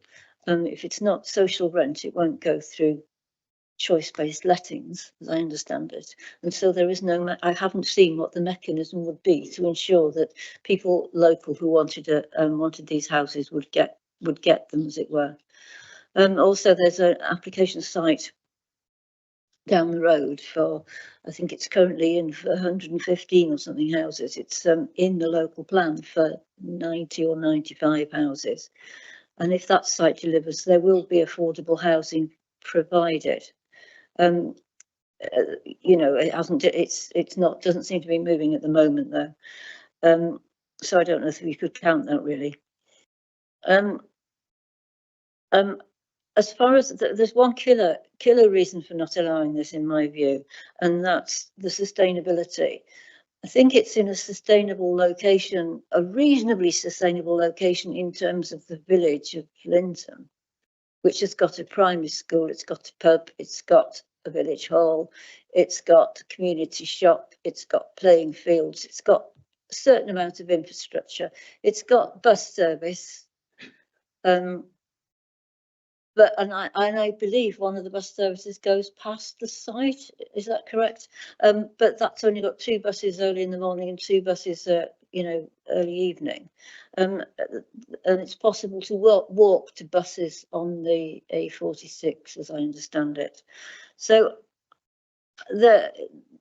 Flintham isn't a key settlement with full range of facilities. It isn't a second tier settlement, but it's not far below some of the second tier settlements that are allocated sites in local plan part 2. And with additional houses on the other side, it will be a bigger settlement, which will bring more sustainability. The school has got places. It's a very small village school, you know, that needs people to grow the community. But the absolute killer argument as far as the sustainability of the site is concerned for me is the fact that you could not walk a child from that site to the school safely, especially if you've got another child in a buggy, a baby in a buggy. It's just not, I can't see how that could happen. It's not been demonstrated to me. that there is a safe footpath. The county council are asking for £35,000 to aid pedestrian access in the village, but there's no verges where they can put a footpath. There's nowhere to put a footpath. There are verges, but they don't look as though they provide a footpath to me. And there are parts where you couldn't put a footpath. So there's no way for those people in those affordable houses to get the children to school safely, and that for me is the killer argument. And the county council, as usual, has put in for money to do something that there is no way. We've had pavements, money for pavements in Eastleigh, where smaller and easier places to put pavements than this, and the amount of money wasn't sufficient. £35,000 is not enough to provide a safe pedestrian walking route from this site to the facilities in Flintham. So on that basis in particular, I agree with the recommendation. Yeah. Thank you. Just one thing from me, Kate, as you mentioned earlier about the link between the rural exception site, if you like, the acquisition process, if you like, or the link to people, local people. You know, my understanding of of the schemes, one that I'm particularly aware of locally, that there is a cascade mechanism whereby the owner is under an obligation to offer it to people with the qualifying connection for a certain period of time, and then if that's taken up, then great. If not, then it flows down to and cascades out. The Councillor Ellis was indicating. Thanks, Chair. One of the points that the objectors made was that there was a planning application in for 114 houses on the former Islamic Institute site. That hasn't really been mentioned, has it? And it seems to me if there is an application in for 114 houses, you certainly wouldn't need a small extra number of houses on the outskirts of the village.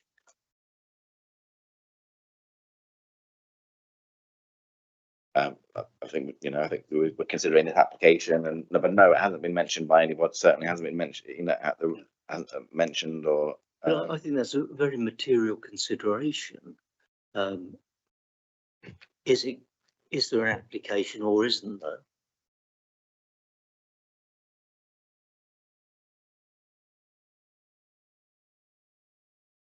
Yeah, I can provide clarification. Yes, we have an application in for 114 on that site that's currently pending consideration. That's a decider for me, Chair. I will support Councillor Mason's motion. Thank you, Councillor Birch. Yeah, I've got some comments on another aspect. Are we finished with that discussion on that bit? Yeah, so I'd like to discuss the technical flaws in the application. And like Councillor Eddie, my instincts are to be pro-development and entrepreneurial, and I do think the site's attractive and it's well designed from an aesthetics point of view. I do agree with some of the previous comments as well about transport and pedestrian access, but in terms of the technical flaws, no BAT survey. That is such a basic omission as to make a bit of a mockery of this council, I think, that they wasn't included. The housing needs survey is very clearly flawed in terms of the data being unreliable and the methodology being unreliable and out of date. And there's no affordability modelling that we can rely on for some of the claims that have been made in the application. And I think it's just very surprising that it's come to committee with these flaws in it. And I think that's important, that there is essential information missing from the application before us tonight. Mr. Elliott. Sorry, Ash, just clarifying on the BAT survey. There is an ecology survey and there is a roost assessment supplied as part of this application. But within those surveys, a further BAT activity survey has been requested due to the type and nature of some of the trees within the site.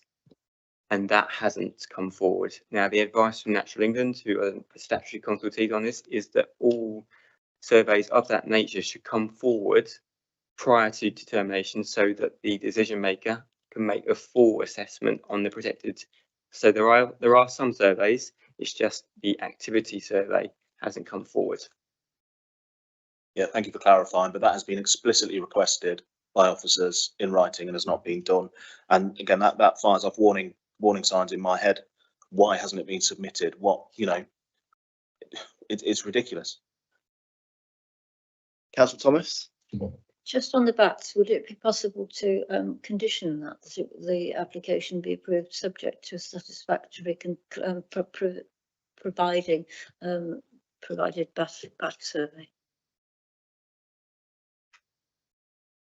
The advice is from Natural England that those types of surveys should not be conditioned.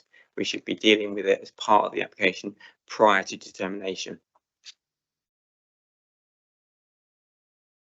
Are there any other matters that councillors would like to raise, discuss, comment upon? Okay, very good. So we have the recommendation in the report to refuse planning permission for the reasons outlined in the report, which has been proposed by Councillor Mason and seconded by Councillor Mallender. So I'll ask you now to indicate all those in favour.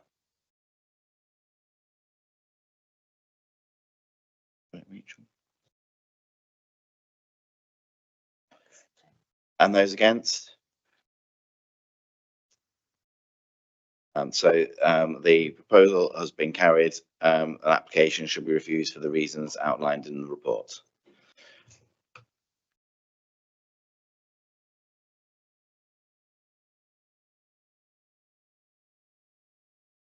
And we're going to adjourn for 5 minutes for comfort, please.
Right, we'll crack on with business, and the final substantive item on the agenda relates to 9 Seatoller Close. And with that, I'll hand over to Miss Dayton Smith, who will take us through the presentation, please. Thank you, Mr. Chairman. 9 Seatoller Close is a 2-storey detached property. You can see here on the aerial photograph, with an attached garage to the western elevation. The proposal is for a 1-storey rear extension and a 1st floor side extension above the existing garage. On the photographs, on the front elevation, the extension would go above the garage seen there, and at the rear, again above the 1-storey garage seen just there. The 1-storey extension would go across the rear of the property, and in all likelihood that could be permitted development in its own right. So there's no objection or issue to the 1-storey rear extension. We did have a council objection to the 1st floor side extension. This is the existing layout and existing elevation and the existing floor plans and the existing block plan showing the both extensions in relation to the property. The proposal shows that the 1st floor side extension will be set down from the ridge of the host dwelling. It will be set back from the front canopy that runs across the front of the dwelling to be in line with the front elevation of the property, therefore no further forward than the host dwelling itself. Negotiations have also taken place during the process of the application to reduce the length of the overall first floor extension by 1 metre at the rear. This reduction succeeded in achieving a subservient relationship to the house and complying with the 45-degree guidance that indicates whether anything is overbearing or overshadowing. The setback of 1 metre achieved that.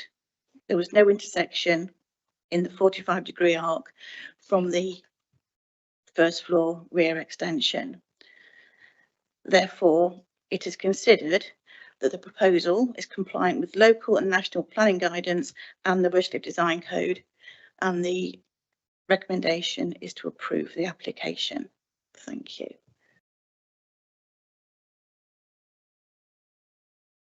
Thank you. We have Mr. Alton, please. As you've seen, as you're settling down, when you're ready, there's a button on the right there to turn the microphone on.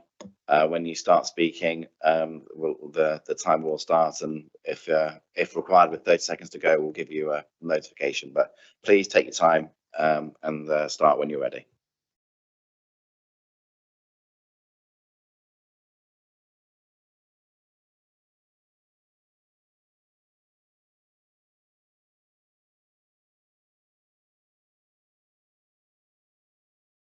Thanks for the opportunity to address the committee. I'm speaking on behalf of myself and my wife. Our full objections are included in the report and the document I submitted. We're the next door neighbours of the property in question, and you're probably thinking, oh no, it's another NIMBY.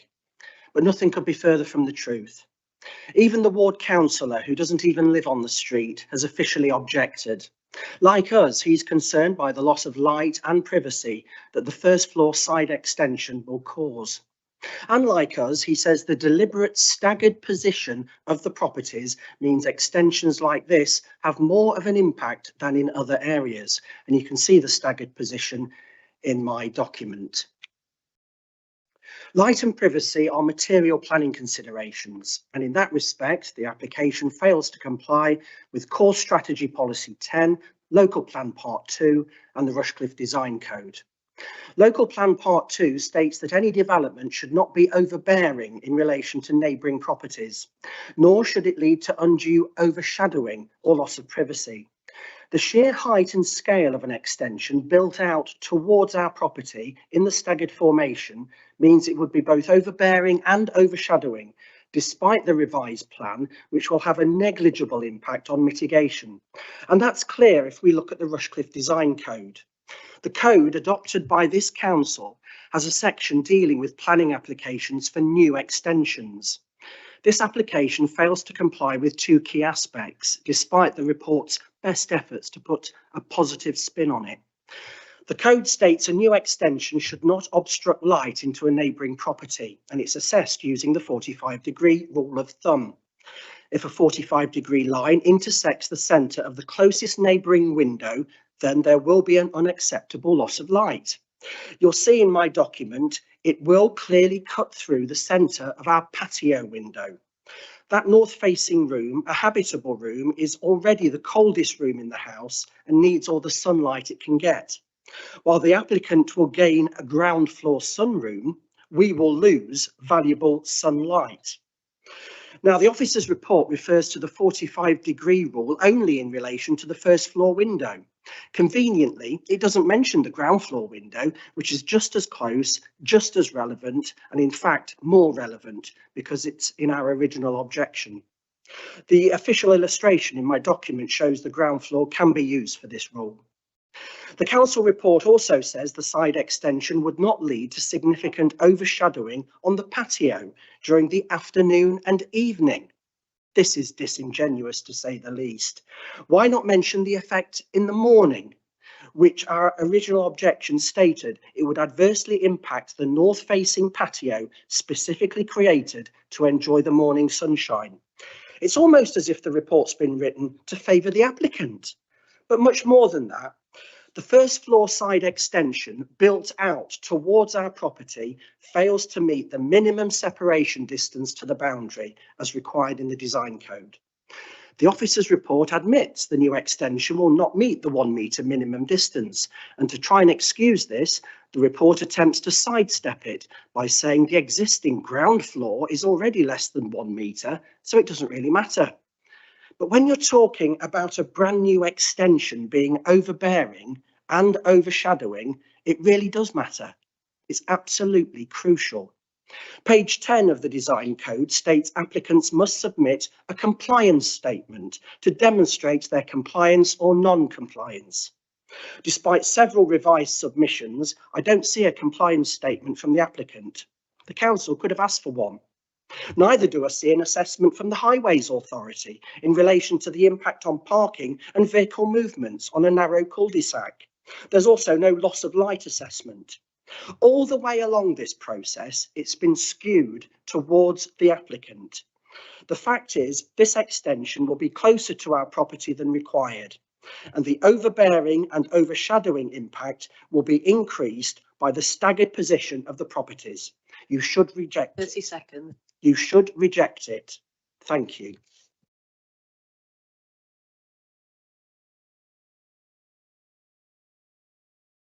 Thank you. Ms Dayton-Smith, any points of clarification arising from that, please? Yes, thank you.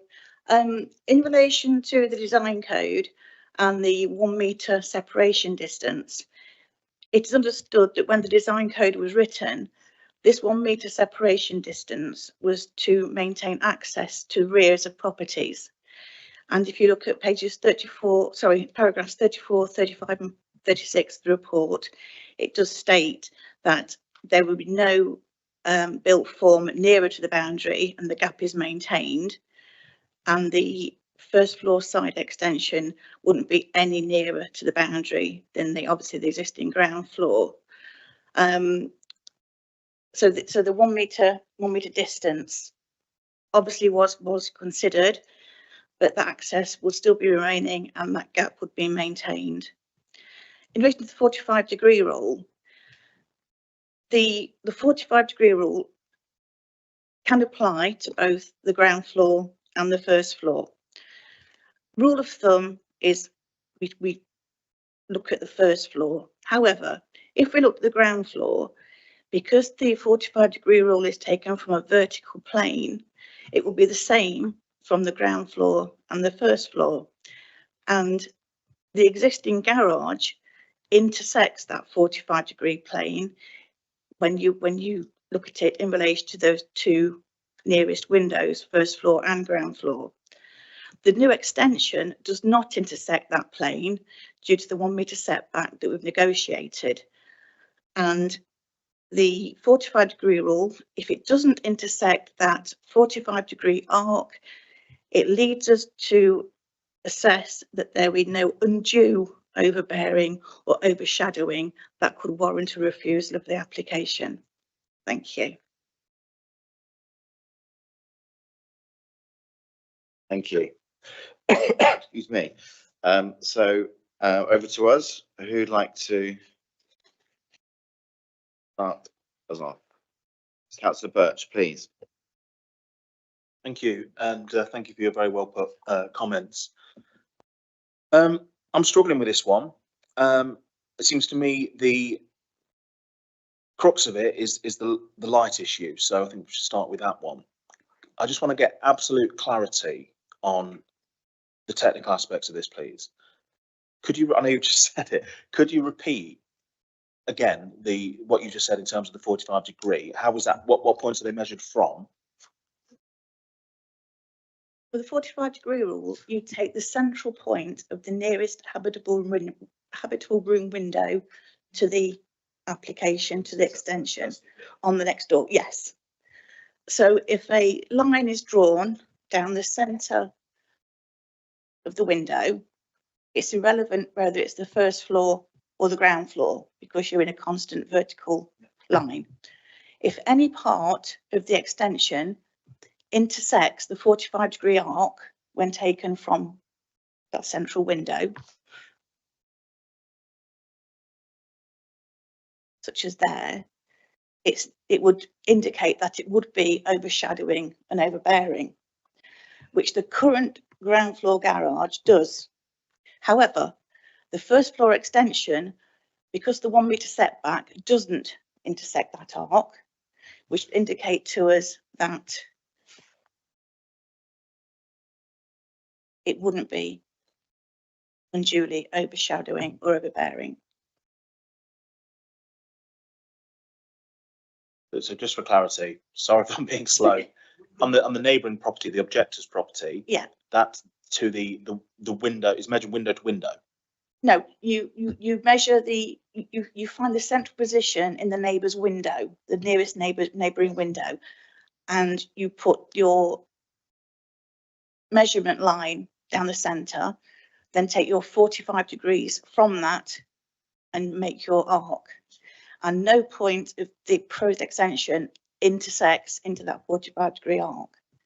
Thank you. So window to window meaning, sorry, I'm talking about the applicant's window and the neighbour's window. That's what I mean. It's the nearest of each. That's where that 45-degree line is going to.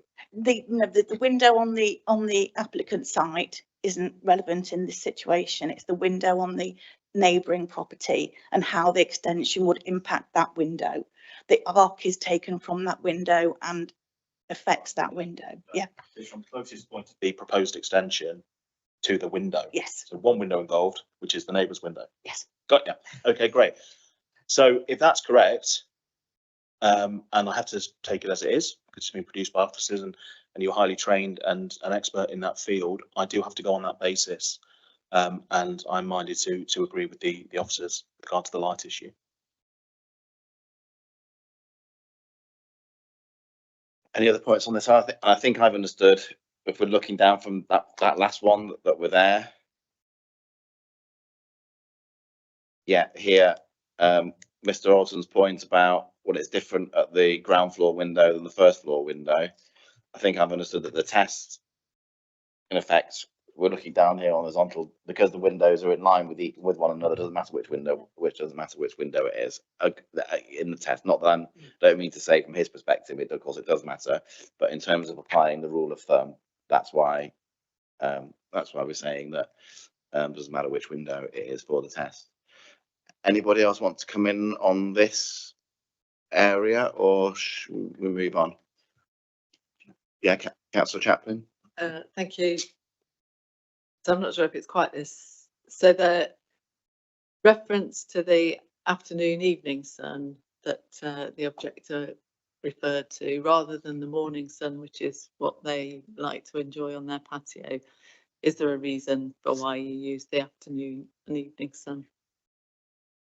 No particular reason, just that generally people enjoy their gardens in the afternoon and evenings in the summer.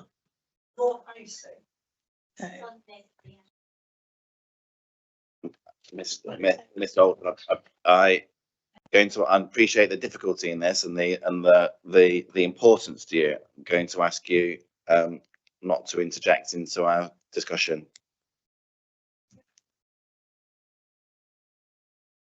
I'm asking you not to interject into the discussion, please.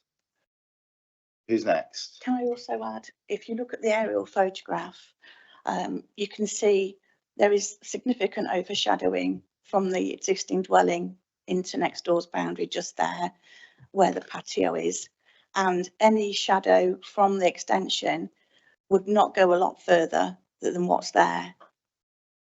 So there is already overshadowing there, and the test and the assessment has to be made as to whether any additional overshadowing would be unacceptable. Thank you.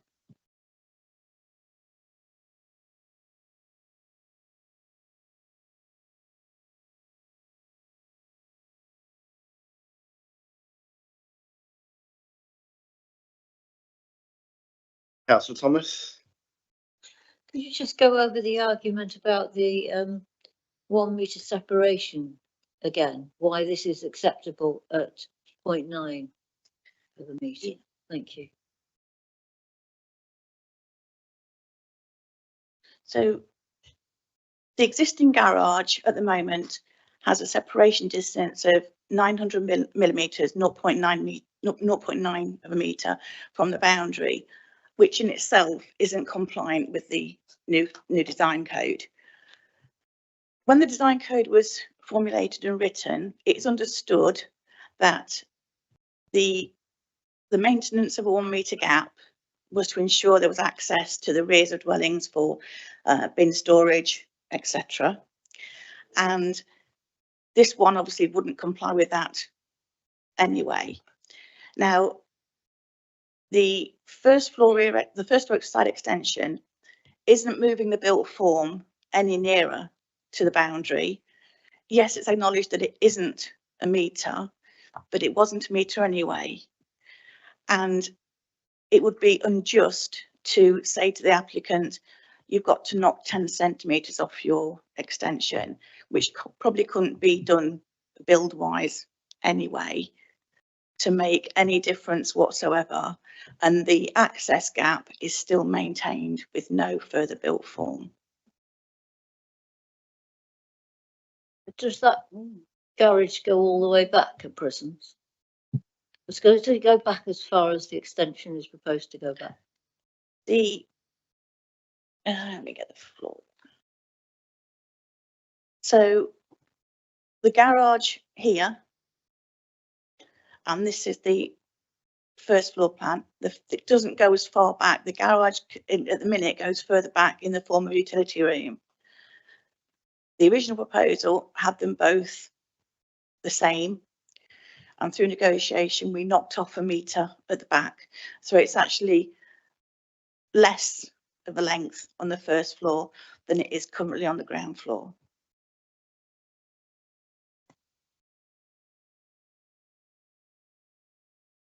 While you're ruminating, Councillor Thomas, looking at that, Councillor Calvert? Yeah, wondering if we could go back to the previous slide, which was about the overshadowing. Well, one beyond that, the one that had the aerial photograph of the shade.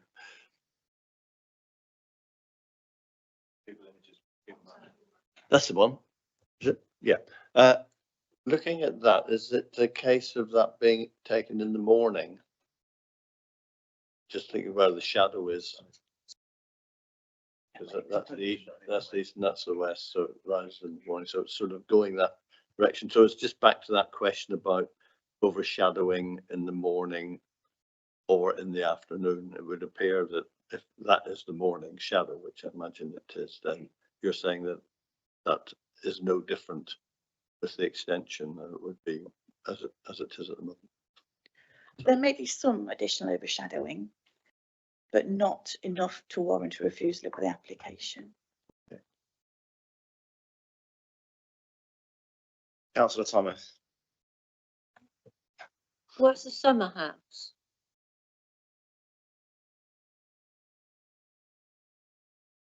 Summer house. I guess it must be that one. I haven't been into next door's garden, so I couldn't say where the summer house is. Presume it's that building just there. If you'd like to tell, is it that building at the?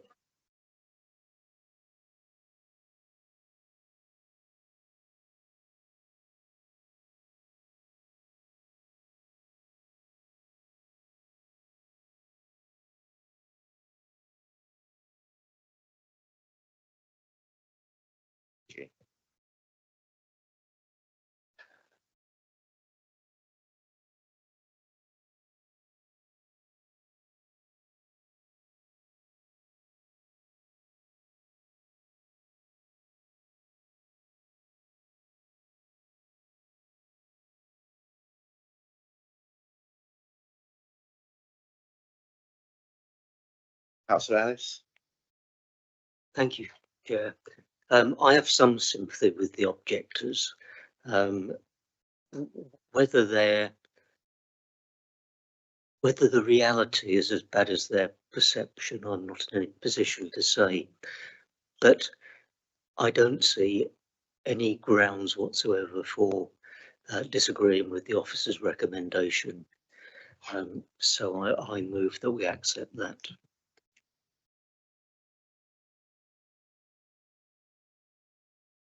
Thank you, Councillor Birch.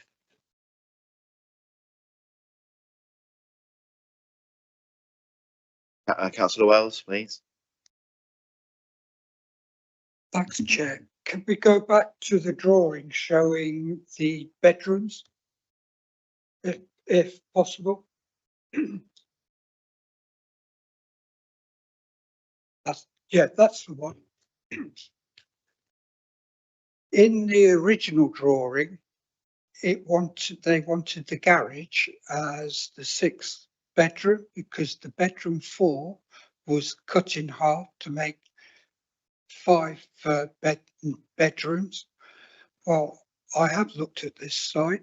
I went this morning, and knowing what some people are like, there's nothing stopping them turning the 4th bedroom into, divide it like it is on the first application, because they've sown the seed, and then later on turning the garage into the 6th bedroom.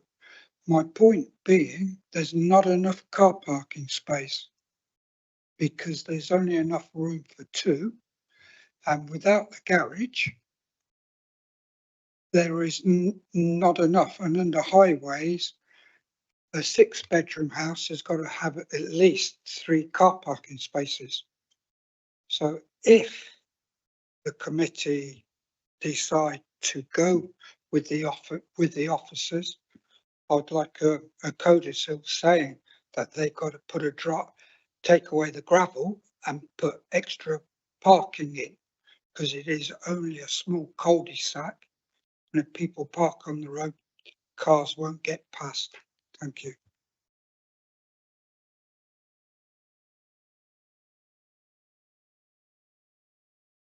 Thank you. Can I refer you to paragraphs 51 through 53 of the report? Yes, the original application did house the conversion of a garage to a bedroom and an additional bedroom, culminating in a 6-bedroom property. The applicant was informed that this wouldn't be acceptable because of lack of parking.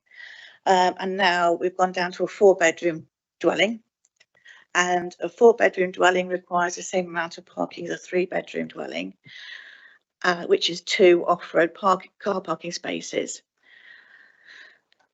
Therefore, there would be a shortfall of one space, sorry, 3 parking spaces. There'd be a shortfall of 1 parking space. However, this is quite common in the Galveston area and on estates like this. And the number of increasing bedrooms doesn't always necessarily mean an increase in the number of cars at the property. The site's in close proximity to public transport links and local services and amenities, and the existing off-road parking will be retained. We'd have an issue asking them to gravel the front garden because that wouldn't be compliant with the new design code. And therefore, given the nature of the proposal and the surrounding area, it was considered that any increase in on-road parking as a result of the proposal will be limited and would not result in an unacceptable impact on the highway safety.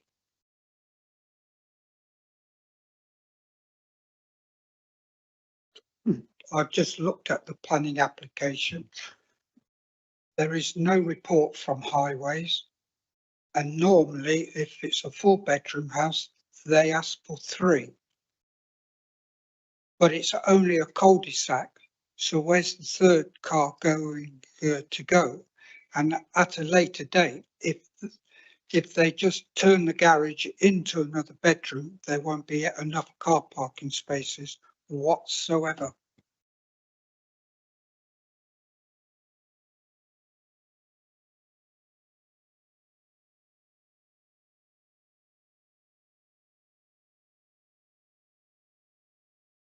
Councillor Thomas. I was going to ask if there's a visual of the front garden to look at the parking, but I'm not sure it's relevant if you can't do anything about the gravel. But oh, right, okay, yeah, acceptable. Thank you. So where are the 2 parking spaces currently?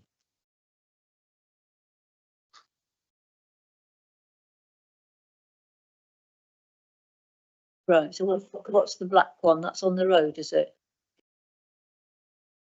So if it was approved, would it be possible to condition that it would need planning permission to change the garage into a bedroom?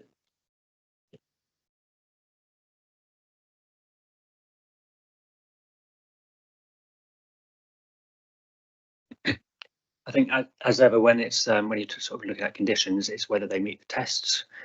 So whether that condition, as members, you would consider it to be reasonable and enforceable, precise, and the other ones as well. So officers don't consider that that is necessarily the case. The garage isn't currently a parking space anyway, so it would seem unreasonable to ask it to be retained as a parking space in the sense of the dimensions of the garage. So yes, you could probably get a car in, but in the senses of the 2 spaces that Mandy has talked about, the garage isn't included as part of that. So that's probably why I wouldn't consider it reasonable in that regard.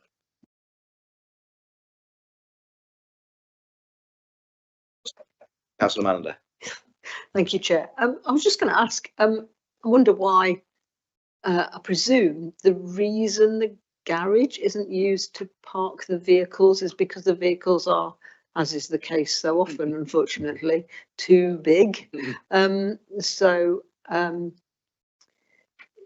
You know, obviously that might be a reason why they might do that, but we've got to look at the application that we've got before us, and that is not to change that garage into a bedroom. But yeah, I mean, I think that's a whole other can of worms about sizes of vehicles. So I presume that's why it's not used, though, however. There isn't anybody else indicating to speak at the moment. But can I just double check with us having the recommendation of the report to grant permission subject to the conditions having been proposed by Councillor Ellis and seconded by Councillor Birch before we move to vote. Is there anybody else who wants to add anything? Well, in that case, I'll ask you to indicate if you're in favour of the recommendation, please.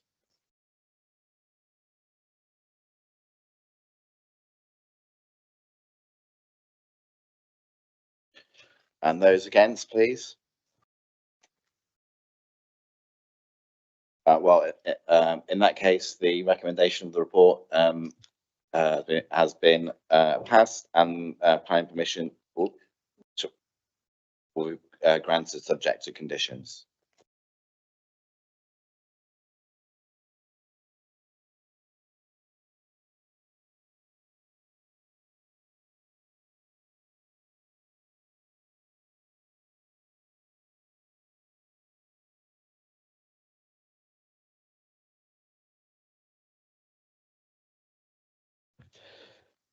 Right, so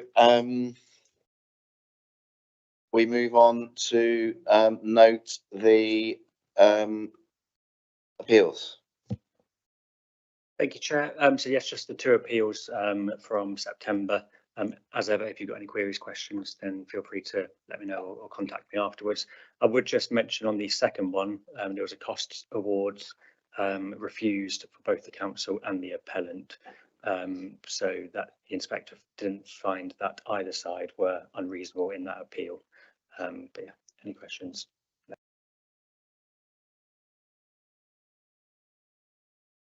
Right, so that concludes our business.